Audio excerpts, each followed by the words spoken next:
Здравейте хора, аз съм Самара и вие гледате Самара. Ей! Така по-добре става. Добре, в този епизод ще направим Опознай-ме 2. Да, ето го надпис. Добре. И, добре, аз се казвам Самара Михайлова. Не мога да си произнеса фамилия. Михайлова. Да, Михайлова. Умна съм. Така съм се родила. Добре, аз съм от град Пловдив. Любимото ми животно е козела. Любимия ми цвят, както виждате, е розово. Моето любимо ядене е сърми. Моят най-любим влогър е Цветослав Цонев.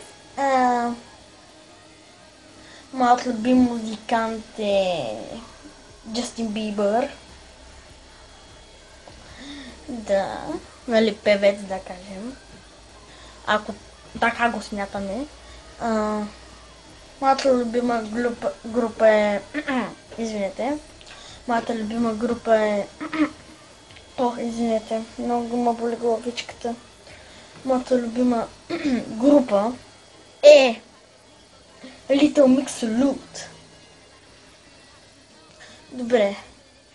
Моето хоби е да правя клипчета от камерата на Жоро. Мокниле! Добре. Хобито ми, да.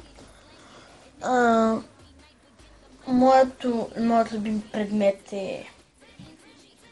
Моят любим предмет е междучасието. В училище, нали? Моята любима госпожа Дърво. Нали там в часа по междучасие. Междучасие. Любимия ми празник е Коледа, защото винаги взимам подаръците. Пак прическата ми. Не мога да търпа.